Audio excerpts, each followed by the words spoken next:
Ladies and gentlemen, the origins of the environmental movement as we see it began back in 1968 when the Club of Rome was formed. The Club of Rome has been described as a crisis think tank which specialises in crisis creation. The main purpose of this think tank was to formulate a crisis that would unite the world and condition us to the idea of global solutions to local problems. In a document called The First Global Revolution, authored by Alexander King and Bertrand Schneider, on pages 104 and 105, it stated, "In searching for a new enemy to unite us, we came up with the idea that pollution, the threat of global warming, water shortages, famine and the like would fit the bill. All these dangers, of course, will be caused by human intervention that will require a global response." That's the origin of global warming, ladies and gentlemen. In 1975, Australia agreed to bring in a new economic order via the Lima Declaration on the Second Conference of the United Nations Industrial Development Organisation. The outcome of this was, as I said, the Lima Declaration, which was a blueprint for the redeployment of tools, jobs and manufacturing to the developing nations, leaving countries like Australia short of technology, a manufacturing base and jobs. Blind Freddie can now see what the outcome of that has been for our country, with their unworkable trade and tariffs agreements hand in hand with this that have followed as a matter of course. This is now a reality, with around 90% of our agriculture and manufacturing just gone. Australia signed the Lima Declaration and hundreds of others with the support of all major political players: Whitlam, Fraser, Hawke, Keating, Hewson, Howard, Rudd, the Democrats, the Greens and even the Nationals. It has been put to me that all of these treaties were the foundation for the rollout of Agenda 21, and it seems that Australia has been moved around the global chessboard, and our so-called leaders were either complicit or naive to the long-term consequences. And now we're almost at checkmate.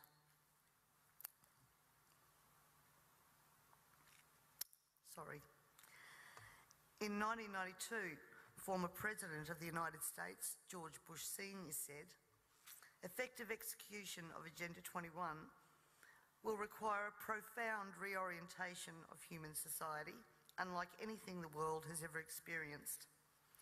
A major shift in the priorities of both governments and individuals, and an unprecedented redeployment of human and financial resources.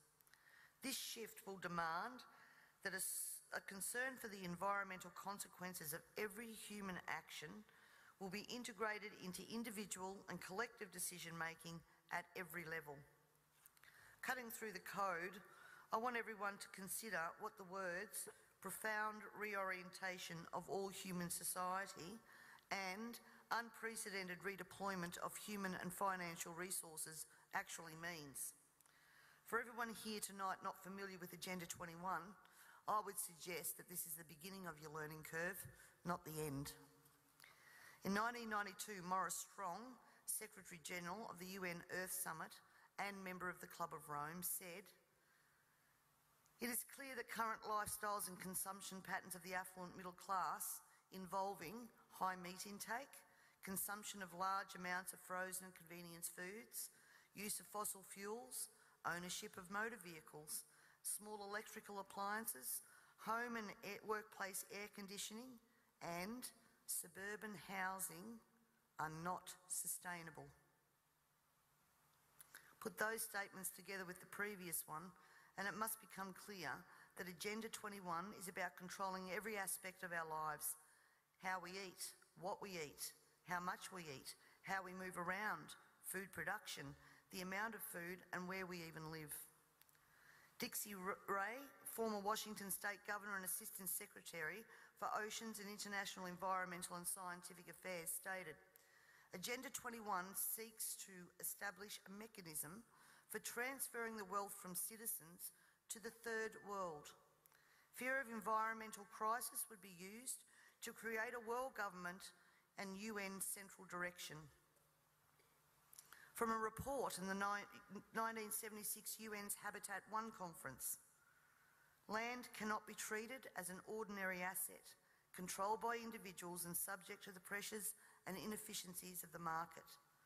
Private land ownership is also a principal instrument of accumulation and concentration of wealth, therefore contributes to social injustice. In other words, ladies and gentlemen, if you work hard and you exercise good financial management and invest in property, you are contributing to social injustice. In a report from the President's Council on Sustainable Development, we need a new collaborative decision process that leads to better decisions, more rapid change, and more sensible use of human, natural and financial resources in achieving our goals.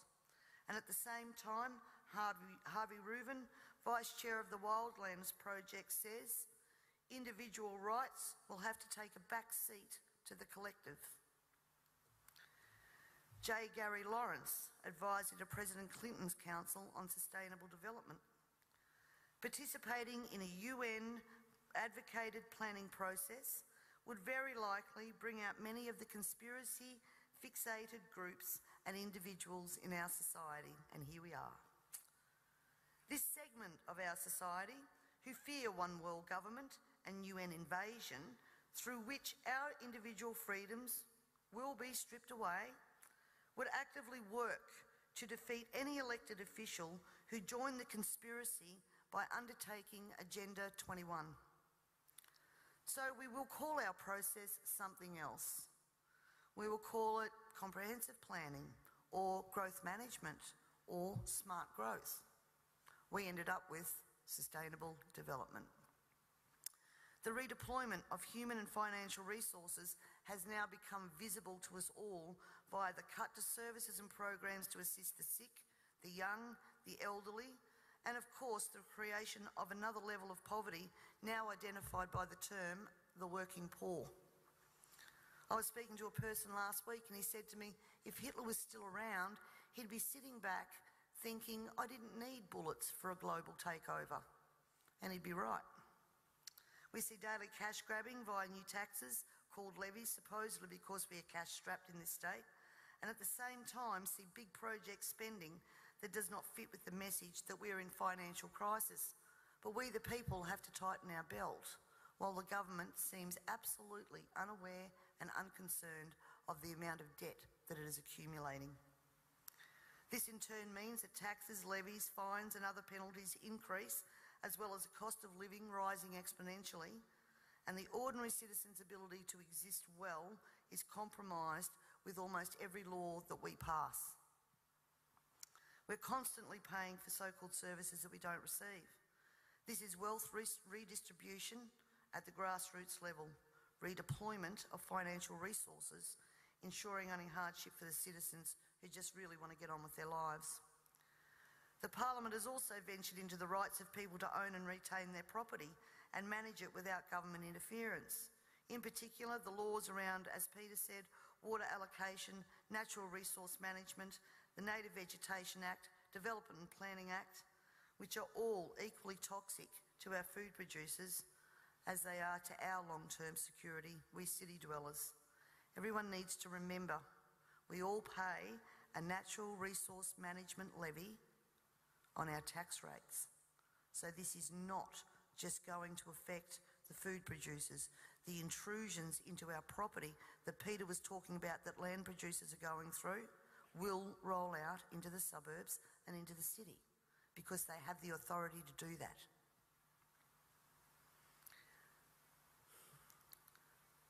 We all have already fiddled in Parliament with land titles of people in rural areas, and I'm talking about the Barossa and McLaren Vale legislation that passed. And the buzzwords used to justify that was heritage status. At the same time that our right to own and manage our land, have access to water, produce adequate food to ensure that our only option is not to consume often toxic and substandard food from places like China. This government has been working overtime to take away our rights to common law through many pieces of legislation. Common law is what guarantees us an ability to correct injustices.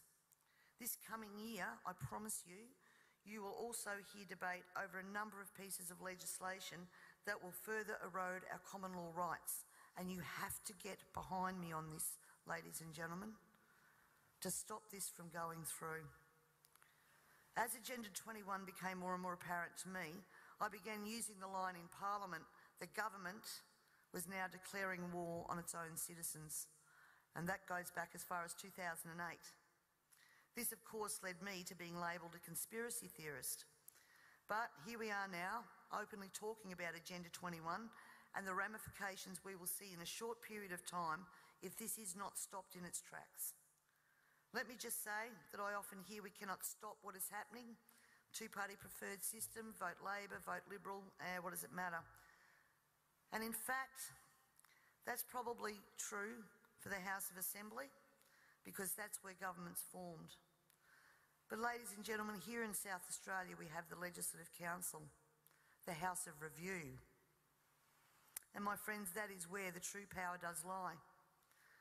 And the last thing that governments want you to understand is that no matter who is in power, the Legislative Council is there for checks and balances. And when the Legislative Council isn't overly influenced by the major parties, legislation can be blocked.